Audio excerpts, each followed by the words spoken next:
आप सभी को नमस्कार। ताल ठोक के मुद्दे के साथ विवाद बातों से लोकेश कुमार सिंह। आज का मुद्दा है कि देश के अर्धसैनिक बल के जवान की प्रशंसा करने का समय आ चुका है। देश के अर्धसैनिक बल के जवान, बीएसएफ के जवानों ने बांग्लादेश बॉर्डरों से जितना सोना और चांदी तस्करों से पकड़ा है, वो भारत के इतिहास में पहली बार ऐसा हुआ है। और ये बात इसलिए कही जा रही है कि देश के अर्धसैनिक बल के जवानों को भी अपने काम पे प्रशंसा के साथ साथ पीठ थपथपाने के लिए कोई ना कोई तो जगह चाहिए।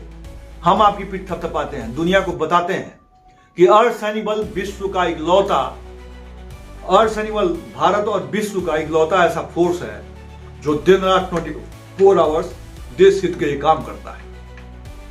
मुझे इस बात का गर्व होता है जब देश के अर्धसैनिक बलों के जवानों के लगातार जो है प्रशंसनीय वर्क जब पूरा भारत देखता है और गर्व से उनके पिताजी का सीना फूलता है, तो देश के अर्धसैनिक बल के जवानों को ये रात को फोन आता है सुकून का, बेटा तुझ पे मेरा गर्व है जब तूने दंतेवाड़ा सूबा में नक्सलियों को खोद के मारा।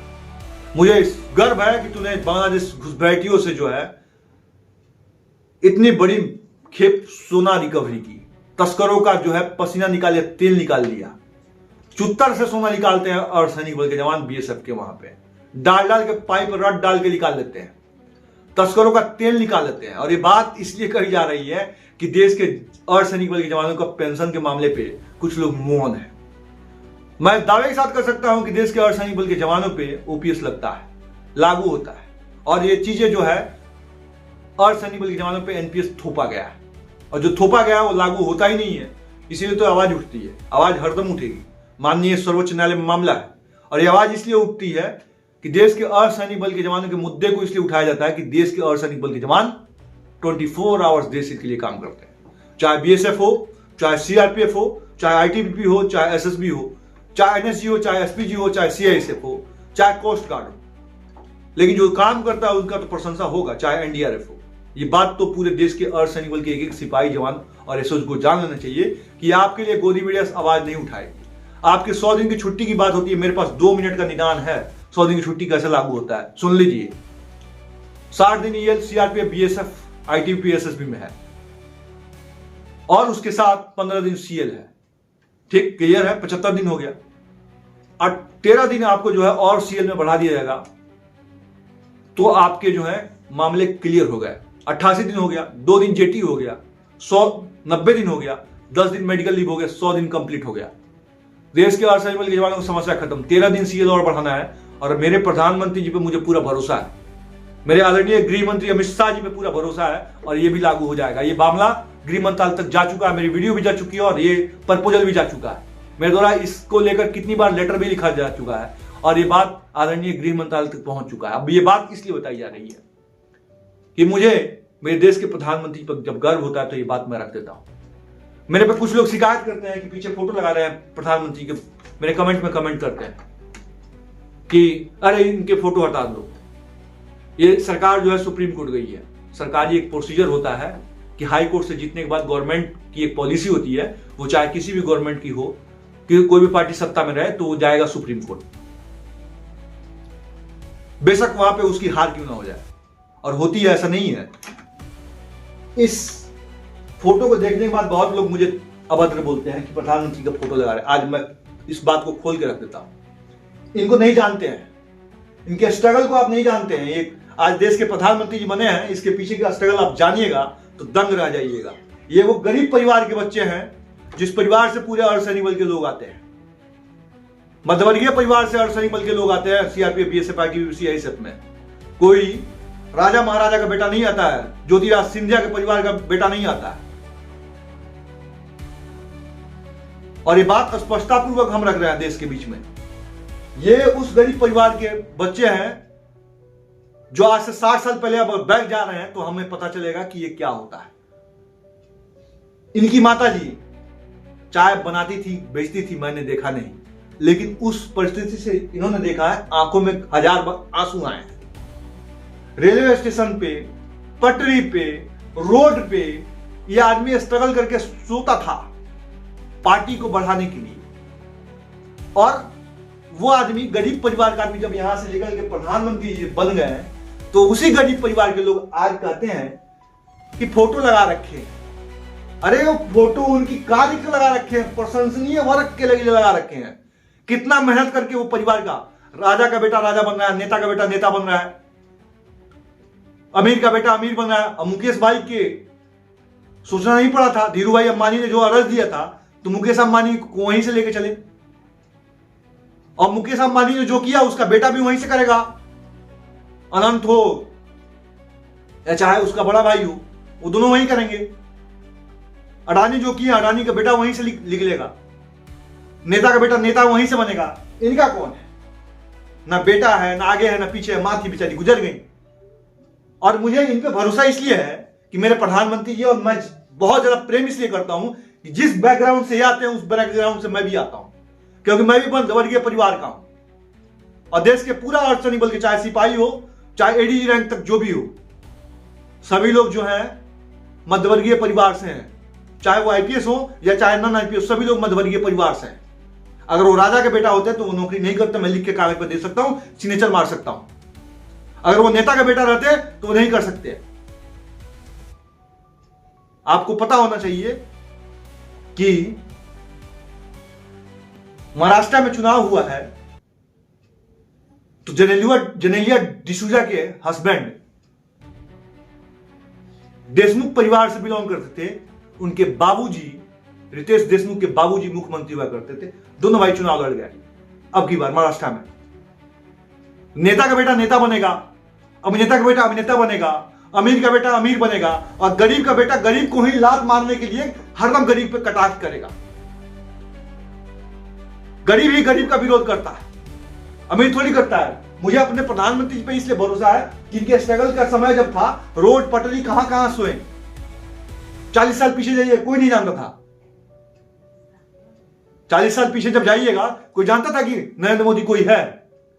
आज देश के प्रधानमंत्री बन गए तो सब कुछ जानता है। देश के प्रधानमंत्री बने सब कुछ जान रहा है। जब राज्य के मुख्यमंत्री थे तब सब कुछ जानता था, लेकिन उससे पहले कोई नहीं जानता था। उससे स्ट्रगल को किसी ने देखा नहीं। जिसके पैर में छाले पड़ गए थे, रोड पे सुआ करते थे, घर परिवार छोड़ दिया और अपने लिए अपना कुछ नहीं है। जो चीज है वो दान कर दिया। मुख्यमंत्री थे, वहां से जब प्रधानमंत्री बनने तो उसके पहले मुख्यमंत्री का जो भी उनको पैसा, तनख्वाह, पेंशन जो मिला था सब बांट के चले आए। यहां पहुंचे हम तपस्या कर रहे हैं। हम जो कर रहे हैं वो तपस्या है। क्या तपस्या कर रहे हैं? हमारे यूट्यूब पे 1 लाख के करीब लोग पहुंचने वाले हैं। हम रोज 1 लाख लोग तपस्या कर रहे हैं। क्या चीज की तपस्या कर रहे हैं? ओपीएस लागू हो जाए और शनि बल की तपस्या करते हैं। किस लिए? भगवान से मांग करने के लिए। मैं भी अपने सरकार से मांग करता हूं और आदरणीय प्रधानमंत्री जी के पास मैं अपनी बात पहुंचाना चाहता हूं, क्योंकि मेरे अपने प्रधानमंत्री जी हैं। मेरी बातों को कितने लोग मुझे बुरा भला भी कहते होंगे, कहेंगे स्पष्टतापूर्वक। गरीब लोग गरीब का ही जो है शोषण करते हैं, दोहन करते हैं। हिम्मत नहीं है कि अमीर से टकरा जाए। जानते हैं कि तेल निकाल लेगा, लेकिन गरीब जब होता है ना, इसलिए गरीब होता है कि उसकी मानसिकता यही है कि जब अपने परिवार के बीच से एक सदस्य निकल के जवानों की बात करेगा, अधिकारी की बात करेगा, अधीनस्थ अधिकारी के वेलफेयर की बात करेगा, तो उसी में से कोई ना कोई निकल जाएगा फंसाने वाला, उसको चुगली करने वाला, उसको दोहन करने वाला, शोषण करने वाला। क्या देश के अर्धसैनिक बल को पेंशन लागू नहीं होनी चाहिए? क्या देश के अर्धसैनिक बल को जो है शहीद का दर्जा नहीं मिलना चाहिए? क्या देश के अर्धसैनिक बल को जो है वर्ल्ड रैंक 1 पेंशन नहीं मिलना चाहिए? क्या देश के अर्धसैनिक बल को सेंट्रल आर्म पुलिस फोर्स पे अलाउंस नहीं मिलना चाहिए? क्या देश के अर्धसैनिक बल को सीएल 28 मतलब होना चाहिए कि नहीं होना चाहिए? मतलब सीएल में 13 दिन बढ़ोतरी होना चाहिए कि नहीं होना चाहिए? क्या देश के अर्धसैनिक बल के जो है रिटायरमेंट के बाद एक्स सर्विसमैन के दर्जा होते हुए सेंट्रल गवर्नमेंट में और राज्य सरकार में उसको जो है बेनिफिट मिलना चाहिए कि नहीं मिलना चाहिए? सब में सरकार के तमाम चीज पॉलिसी में अर्धसैनिक बल के एक्ट एंड रूल के और गजट के अनुसार भारत संघ का सशस्त्र बल है और ये सब लागू होता है। मांग नहीं कीजिएगा कोई दे देगा, तपस्या नहीं कीजिएगा तो कोई पूछेगा आपको। देश के पूरे लोग, नेता अपने पार्टियों के लिए दिन रात एक कर देते हैं बढ़ाने के लिए। अमीर अपने जो है बच्चों को आगे बढ़ाने के लिए दिन रात अपने बिजनेस को आगे करते हैं और अपने बच्चों को आगे बढ़ाने के लिए कहां मेहनत करके पहुंचा देते हैं। लेकिन देश के अर्धसैनिक बल के जवान अपने बारे में ना सोचते हैं। मेस में खाना खा लिया, सुबह हक दिया, दाढ़ी बना लिया और अपने ड्यूटी पे गया, फिर आया, मोबाइल देखा, फिर सोचा नहीं कल क्या होगा। रिटायरमेंट के बाद लोग कुत्ता नहीं पूछता है रिटायरमेंट के बाद अर्धसैनिक बल के जवान को, अधिकारी को, अधीनस्थ अधिकारी को। मैं बोल रहा हूं अगर कोई है तो साबित कर दे कि राज्य सरकार में उसको नौकरी मिल जाती है, केंद्र सरकार के किसी पॉलिसी के अनुसार उसको नौकरी मिल रही है। नहीं मिल रही है। क्यों नहीं मिल रही है? भारत संघ के सशस्त्र बल होने के नाते भी नहीं मिल रही है। क्यों नहीं मिल रही है? जब जागरूक जो पुराने लोगों ने किया वही हम भी कर रहे हैं। और ये बात मैं इसलिए बोल रहा हूं, HMT कंपनी हुआ करती थी, HMT की घड़ी आती थी, HMT की ट्रैक्टर आता था, बड़ा प्रचलित था, ठीक। और एक साइकिल हुआ करता था रेले, बहुत प्रचलित साइकिल हुआ करता था। यामाहा का बहुत प्रचलित, यामाहा का जो है बहुत बड़ा सोर्स हुआ करता था। राजदूत कंपनी हुआ करती थी, बहुत उसकी जो है वैल्यू हुआ करती थी, सब डूब गए। जब आप अपने में अपग्रेडेशन नहीं लाइएगा तो डूबिएगा नहीं। जो लोगों ने 8 घंटा ड्यूटी किया, 16 घंटा किया, 24 घंटा किया, वहीं आज भी शुरू है। जो लोगों ने सब कुछ किया, इलेक्शन ड्यूटी कराई, तमाम चीज कराई और बेनिफिट से वंचित है, क्यों है? जब आप अपने सरकार के प्रति ईमानदार हैं तो अपने प्रधानमंत्री से के पास बात क्यों नहीं पहुंचाते हैं? मुझे अपने प्रधानमंत्री पे गर्व इसलिए होता है कि जिस दिन बात पहुंच जाएगी वो हो जाएगा। मेरी बात वीडियो जा रही है कि 28 दिन CL होने वाला है, 100 दिन हो जाएगी, मैं पहुंचा दूंगा। मेरे पास समस्या थोड़ी है कि मेरा सरकार नहीं, सरकार देने के लिए तैयार है। आप सरकार से मांग करने के लिए, मांगने का तरीका आपका सही होना चाहिए। आप कहते हैं सरकार सुप्रीम कोर्ट चली गई, सुप्रीम कोर्ट चली गई, OPS में क्यों चली गई? सरकार का जो प्रोसीजर है वो तो फॉलो करेगी। कल यही लोग दुनिया में कहेगी, दुनिया उठा देगी उंगली। हमें पता है कि OPS अर्धसैनिक पर लागू होता है और होगा, भगवान की कृपा होगी तो, आदरणीय प्रधानमंत्री की कृपा होगी, आदरणीय अमित शाह जी की कृपा होगी तो होगी। OPS लागू होता है क्योंकि उसके गजट में है, भारत संघ का सशस्त्र बल है। आपके विरुद्ध में कौन खड़ा है पता है? सरकार के सॉलिसिटर जनरल तुषार मेहता साहब, ऐश्वर्या भाटी मैम, ये लोग आपके विरुद्ध में खड़े हैं। आपके ओर से कौन है? हाई कोर्ट सुप्रीम कोर्ट से लड़ रहा है एक छोटा सा यही बच्चा है जो चिल्लाता रहता है, और एडवोकेट है जो दिन रात मेहनत करते हैं। सुप्रीम कोर्ट में लड़ना, खेत बिक जाते हैं लोगों का, तेल निकल जाता है। 4 हेयरिंग में देख रहा हूं, 2021 से हाई कोर्ट से जीत के आया हूं। हम जानते हैं ना हमारा परिवार कहां पहुंच गया है, हम जानते हैं ना कि हमारी स्थिति कहां हो गई है, क्या हो गई। किसके लिए? अपने लिए, अपने बच्चों के लिए। कोई स्वार्थ नहीं है, बस आप लोग के लिए करते हैं, इसलिए कि आप लोग स्वस्थ रहें, मस्त रहें, आत्महत्या ना करें। और आप लोग वीडियो 100 लोगों का कम से कम वीडियो शेयर करिएगा। एक जवान अपने व्हाट्सएप ग्रुप में डालिए वीडियो और बताइए कि आप पे ये लागू होता है और ये पहुंचा दीजिए बात। आप जब शेयर करके बीच में लाइएगा ना तो सबको समझ में आता है कि मेरे प्रधानमंत्री जब जाएगा तो मेरे प्रधानमंत्री जी 100% देंगे। मैं तपस्या कर रहा हूं, ये तपस्या, ये आवाज तपस्या है। लोग भगवान से तपस्या मांगते हैं, हम देश के अर्धसैनिक बलों के लिए तपस्या कर रहे हैं। चाहे कोई भी हो, मेरा कोई लालच नहीं था, ना है, ना रहेगा।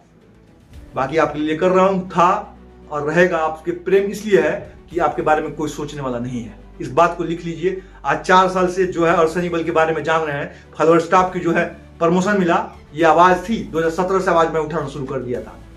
आदरणीय प्रधानमंत्री जी के एक कार्य को देखते हुए, सबका साथ सबका विकास वाली जो है नीति को जब सुना तो मेरे दिमाग में आ गया कि सब कुछ संभव है। जब मन की बात कही तो उसी समय संभव हो गया कि देश के अर्धसैनिक बल के जवानों की आवाज इसी प्रकार प्रधानमंत्री जी जैसे बोलते हैं वैसे बोलना सीखो और बेटा रखना सीखो, समस्या सब समाधान हो जाएगा। बाकी वीडियो को देख रहे हैं तो चैनल को सब्सक्राइब कर लीजिएगा, हाथ जोड़ के विनती है। और अपने 10 दोस्तों को व्हाट्सएप ग्रुप में डालिए और उनको बोलिए चैनल को सब्सक्राइब करें। वीडियो को जब देख रहे हैं जवानों की समस्या है और जवानों की समस्या को ध्यान में रखते हुए इस वीडियो को शेयर कर दीजिएगा और सब्सक्राइब करके वीडियो को देश के कोने कोने तक पहुंचा दीजिए। जिस दिन मेरे ये तपस्या सफल तभी होगी जब आदरणीय प्रधानमंत्री जी मेरा वीडियो देखेंगे, मेरा वीडियो आदरणीय अमित शाह जी देखेंगे, तब मुझे मेरा तपस्या सफल होगा। मेरी सब तपस्या तभी सफल हो सकती है, आदरणीय प्रधानमंत्री जी तक आवाज जाएगी, आदरणीय अमित शाह जी के पास, गृह मंत्री जी के पास जाएगी। और दोनों बहुत अच्छे हैं, बहुत स्ट्रगल करके यहाँ तक पहुंचे हैं और वो स्ट्रगल के देन अर्धसैनिक बल को दोनों आदमी देख रहे हैं। भगवान की कृपा होगी तो आप लोग को पेंशन भी मिलेगा, आपकी तमाम समस्या धीरे धीरे खत्म भी होगी। बाकी सभी को नमस्कार, जय हिंद, शुभ रात्रि।